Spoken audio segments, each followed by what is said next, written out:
అదే RTV app వార్తల్ని క్షణాల్లో చదివే అవకాశం ఉంటుంది. ఒక న్యూస్ పేపర్, ఒక టెలివిజన్ ఛానల్ మీ చేతుల్లో ఎప్పుడూ ఉంటాయి. సో అండ్ ఇంకా పవన్ కళ్యాణ్ గారు రీసెంట్గా చేసిన కామెంట్స్ మూవీస్ గురించి, అంటే ఆయన ఏ వెర్షన్లో చేశారు అనేది పక్కన పెడితే, బట్ అది ఏమైనా కానీ ఇప్పుడు పుష్పకే కనెక్ట్ చేశారు. అండ్ ఇంక మీరు మాట్లాడింది కూడా యాక్షన్ వర్సెస్ రియాక్షన్ అని ఒక వీడియో కూడా చూశాను నేను. సో ఆయన మాట్లాడింది ఏ వెర్షన్లో ఉంటుంది, అది ఎంతవరకు కరెక్ట్ అంటారు మూవీస్ విషయంలో? తెలిసినంత వరకు నేను అనుకోవటం ఆయన అర్జున్ గురించి మాట్లాడాలి అని నేను అనుకోను, నేను నమ్మను కూడా. నేనేమనుకుంటానంటే ఆయనగా కాదు, ఇప్పుడు మనంగా కూడా ఈవెన్ అర్జున్ గారికి, అల్లు అర్జున్కి నేషనల్ అవార్డు వచ్చినప్పుడు కూడా దొంగ వేషం వేసిన అతనిగా నేషనల్ అవార్డు ఇస్తారా అని కూడా అప్పుడు మాట్లాడారు. సో అది నేషనల్ అవార్డు సినిమాకి ఇవ్వకూడదు కానీ ఆయనకి ఇవ్వచ్చు, ఆయన పెర్ఫార్మెన్స్కి ఇవ్వచ్చు అని అప్పుడు కూడా నేను క్లారిఫికేషన్ ఇచ్చాను. ఇప్పుడు కూడా పవన్ కళ్యాణ్ గారు చెప్పింది ఏంటంటే సినిమా హీరోలు ఇంక్లూడింగ్ హిమ్సెల్ఫ్, నా ఉద్దేశంలో ఇంక్లూడింగ్ హిమ్సెల్ఫ్ ఎవరైనా కానీ ఇటువంటి సినిమాలు చేయొచ్చా, స్మగ్లింగ్లు ఇప్పుడు. అందుకని ఆయన ఎగ్జాంపుల్ ఏం చెప్పాడు, గంధర్వుడి అని అంతకుముందు వచ్చింది ఒక సినిమా, రాజ్కుమార్ గారు చేశారు. ఆల్మోస్ట్ సిమిలర్గా గంధపు చెక్కల్లో స్మగ్లింగే. ఈవెన్ కెప్టెన్ ప్రభాకర్ అని తమిళ్లో కూడా వచ్చింది. ఈవెన్ కెప్టెన్ ప్రభాకర్ గంధర్వుడి మీద ఆధారపడే ఈ సినిమా వచ్చింది పుష్ప. అయితే ఏం చేశారంటే దాంట్లో వాళ్ళందరూ పోలీస్ ఆఫీసర్లు పట్టుకోవటం అయి ఉంటుంది, ఇందులో దొంగని హీరోని చేశారు. సో దొంగలు హీరోలు అయ్యే కథలు వస్తున్నాయి అన్నారు. దొంగలు హీరోలు అయ్యే కథలు మన చిన్నప్పటి నుంచి ఉన్నాయి, అని కొత్తగా వచ్చినాయి ఏం కాదు కదా. సో దాని గురించి పెద్ద సీరియస్ కాదు. బట్ ఆయన చెప్పిన పాయింట్ కరెక్ట్. మన సమాజం మీద ముద్ర పడుతుంది, మన సినిమా హీరో చేసే పనిలో చూసి జనం ప్రభావితులు అవుతారు. కాబట్టి అటువంటి సినిమాలు చేయకూడదు అనేది ఆయన ఉద్దేశం అని నేను అనుకుంటున్నా. Okay, right. ఆయన సపోర్ట్ చేస్తే మనకు వచ్చేది ఏమీ లేదు, కాకపోతే కదా. బట్ సినిమా వాడిగా నా ఫీలింగ్ అది. నేను ఆ విషయం నేను చెప్పిన విధంగా నేను కూడా నమ్ముతాను, ఆయన విషయంగా కాబట్టి నేను కూడా నమ్ముతాను. ఓకే, బట్ అంటే ఆయన చేసిన సినిమాలు కూడా కొన్ని ఇప్పుడు గుడుంబ శంకర్ అని, చాలా ఉన్నాయి. సో ఇవి కూడా ఎగ్జాంపుల్గా తీసుకుని అంటే ఆయన కూడా చేశారు కదా అనేది కొంతమంది మాట్లాడుతున్నారు. అవును, అది మనం తీసుకోవచ్చు కదా. ఆయన సినిమాలు కూడా కలిపే చెప్పాడు అనుకోవచ్చు కదా, మనం ఎందుకు అనుకోకూడదు. ఈవెన్ నెక్స్ట్ వస్తున్న ఓజీ ఒరిజినల్ గ్యాంగ్స్టర్ అంటున్నారు. సో దీనికి సంబంధించి కూడా ఒక డిస్కషన్ ఆపేస్తాం ఇప్పుడు, చూద్దాం. ఓకే, మూవీస్ కంటిన్యూ అయ్యే ఛాన్స్ ఉంటుంది అంటారు. ఒక డిప్యూటీ సీఎం అండ్ ఇంకా మినిస్ట్రీస్ తీసుకున్నారు, ప్రాబ్లంలో చేసుకోవచ్చు. ఓకే, సో మీ సపోర్ట్ అయితే ఆయన మాటలకైనా సినిమా పరంగా ఒక సినిమా సబ్జెక్ట్ని ఇప్పుడు డెఫినెట్గా. Okay, right. కానీ ఆల్రెడీ ఆయన పవన్ కళ్యాణ్ చెప్పింది, పవన్ కళ్యాణ్ గారు ఇప్పుడు చెప్పడం ఇవన్నీ మేము ఎప్పుడో చెప్పిస్తాం, గతంలోనే చెప్పిన మాటలు, కొత్త మాటలు ఏం కాదు. అయితే ఆయన పర్టికులర్గా సినిమా పేరు చెప్పకుండా అల్లు అర్జున్ సినిమాని గురించి ఎక్కువ మాట్లాడాడు కాబట్టి ఆల్రెడీ మీడియాలో అల్లు అర్జున్ ఈయనకి ఏదో గొడవ ఉందని అనుకుంటున్నారు కాబట్టి దాని మీద ఎక్కువ మీడియా ప్రెషర్ ఉంది తప్ప నాకు తెలిసే వాళ్ళకి అంత గొడవ లేదు. వాళ్ళ ఫ్యామిలీకి వాళ్ళంతా ఒకటే ఫ్యామిలీ, వాళ్ళకి శుభ్రంగానే ఉన్నారని నేను నమ్ముతున్నాను, ఉండాలని కూడా కోరుకుంటున్నాను. ఓకే, కానీ ఇప్పుడు ఈ మాటలు కానీ ఇవన్నీ ఇప్పుడు పుష్ప 2 నెక్స్ట్ రిలీజ్గా ఉంది. సో దాని మీద ఏమైనా ప్రభావితం అస్సలు ఏముండదంటారా? సినిమాలకి ఉండే గ్లామర్ వేరండి. మనం ఎవరూ ఎన్ని అడ్డాలు వేసినా కానీ సినిమాలో కంటెంట్ ఉంటే మాత్రం ఆడుతుంది. కంటెంట్ లేదనుకోండి, అప్పుడు మళ్ళీ పవన్ కళ్యాణ్ గారు అప్పుడు చెప్పారు కదా అందుకని పోయిందంటారు. సినిమాలో కంటెంట్ ఉందనుకోండి, పవన్ కళ్యాణ్ గారు కాదు ఎవరు చెప్పి దేవుడు చెప్పినది ఆగదు, అది నడుస్తుంది. ఓకే, కంటెంట్ బ్యాడ్ అయితే పోతుంది. Okay, right. సో అంటే ఇంకా గత కొంతకాలంగా చూసుకుంటే మూవీస్ అన్నీ కూడా పాన్ ఇండియా మూవీ అంటే ఒక పెద్ద సినిమా వస్తే తప్ప థియేటర్ ఫుల్ అవ్వట్లేదు. లేదు అంటే చిన్న చిన్న సినిమాలకి సింగిల్ స్క్రీన్స్ కూడా క్లోజ్ చేసుకునే సిచ్యువేషన్స్ వస్తున్నాయి కదా సార్. అది ఇంకా ఇప్పుడు నెక్స్ట్ ఇంకా ఓటీటీ ప్రభావం ఎక్కువగా ఉంది. అది ఎలాగే కంటిన్యూ అవుతుందంటారా? దీనికి ఏమైనా పరిష్కారం ఉందంటే? మీరు ఈ మధ్య సినిమాలు టిల్లు పెద్ద హిట్ అయింది కదా మొన్న, దాని తర్వాత ఇంకో సినిమా ఏదో వచ్చింది సామాజిక వర్గమన బాగానే ఆడింది థియేటర్స్లో చిన్న సినిమాలు బాగానే ఆడుతున్నాయి. ఓన్లీ పెద్ద సినిమాలు ఆడుతుంటే మనం తీసే కంటెంట్ బాగోకుండా మనం తీసే సినిమా ఆడతలేదు అంటే మనం ఏం చెప్పాలి. విరూపాక్ష బాగా ఆడింది, చాలా చిన్న సినిమాలు ఆడినాయి, ఆడుతూనే ఉన్నాయి ఇప్పుడు కూడా.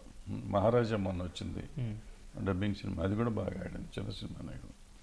సో మనం కంటెంట్ ఇవ్వకుండా చిన్న సినిమాకి థియేటర్ దొరకలేదు, చిన్న సినిమా ఆడతలేదు, చిన్న సినిమాలు మళ్ళీ థియేటర్లు మూసేస్తున్నారు, చిన్న సినిమాలే థియేటర్లను కాపాడాలి. అంటే చిన్న సినిమాలు మనం ఎలా తీయాలి, దానికి ఒక కొత్త కంటెంట్. ఇప్పుడు మీరు తీసుకోండి, ఈ సంవత్సరం చిన్న సినిమాలు, పోయిన సంవత్సరం ఈ సంవత్సరం దగ్గర దగ్గర 10 సినిమాలు బాగా ఆడినాయి, చిన్న సినిమాలు, డబ్బులు వచ్చేది చిన్న సినిమాలు. మరి అవి ఆడినాయి అంటే డిఫరెంట్ కంటెంట్ ఉంటుంది. మనం ఏం చేస్తున్నాం, పుష్ప హిట్ అయింది అందుకని పుష్పలాగా తీద్దామని, ఇప్పుడు కల్కి హిట్ అయింది కల్కిలాగా తీద్దామని. ఇవి ఎట్లా వస్తాయి? కల్కికి ఏంటంటే వాళ్ళ స్కేల్ ఇప్పుడు 600 కోట్లు పెట్టారు, వాళ్ళు ఖర్చు పెట్టారు, నెంబర్ ఆఫ్ ఆర్టిస్టులను పెట్టారు. మనం వాళ్ళని పెట్టకుండా 3rd గ్రేడ్లో కల్కి మనం తీస్తూ మొదలెడితే అది ఆడలేదు, నాకు థియేటర్ లేదంటే నేను కల్కి చూసాం కదా మీకు ఎందుకు ఇస్తాను థియేటర్ అంటాడు థియేటర్. కల్కి విషయంలో, కల్కి చూసిన తర్వాత మీకు ఏమనిపించింది?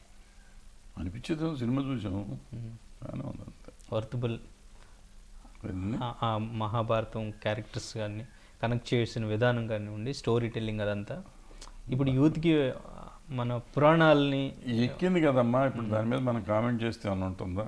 ఓకే, సినిమా ఆడిందా లేదా? ఆడింది. డబ్బులు వచ్చినాయా లేదా? వచ్చింది. జనానికి నచ్చింది కదా. నాకు నచ్చలేదు, నష్టం ఏమన్నా వస్తుంది వాళ్ళకి, ప్రొడ్యూసర్కి నచ్చింది, ఏమైనా లాభం వస్తుందా? ఎక్స్ట్రా ఏం రాదు కదా.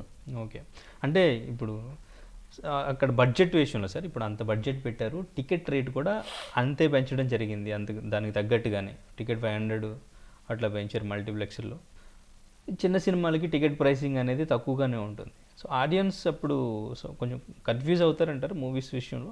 దీనికి థియేటర్కి వెళ్ళడానికి పెద్ద సినిమా 500 రూపీస్ పెట్టి వెళ్ళాలా, చిన్న సినిమా బాగుందంటే ఆ సినిమాకి వెళ్ళొచ్చు కదా, లేదంటే పెద్ద సినిమా ఓటీటీకి వచ్చిన తర్వాత చూడొచ్చు కదా.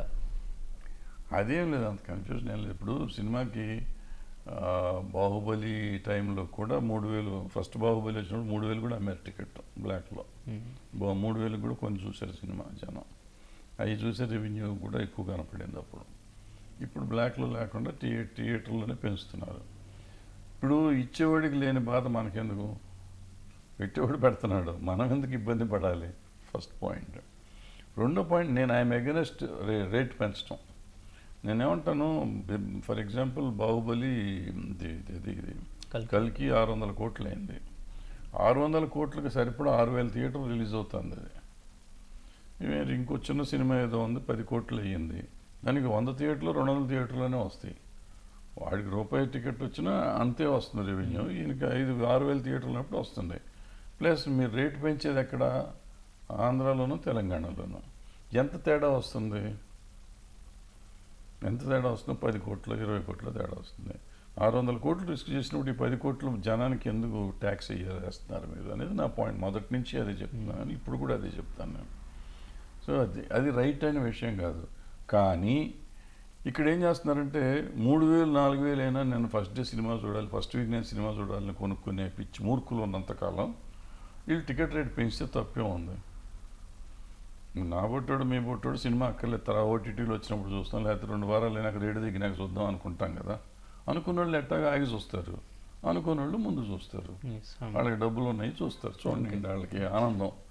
అనుకున్న వాళ్ళు ముందుగా చూస్తున్నారు, అనుకునే వాళ్ళు చాలా మంది కామెంట్స్ ఏంటంటే ఇప్పుడు వాళ్ళు అంత బడ్జెట్ పెడుతున్నారు, ఆ బడ్జెట్ అంతా మళ్ళీ మన మీదే పెడుతున్నారు, మన నుంచే తీసుకుంటున్నారు అంతా పెడతారండి. ఇప్పుడు సార్, ఇప్పుడు నిన్న ఏమన్నా ప్రెషరైజ్ చేసామా? కలికి చూడండి, దత్తు గారు మీ ఇంటికి వచ్చి అడిగారా?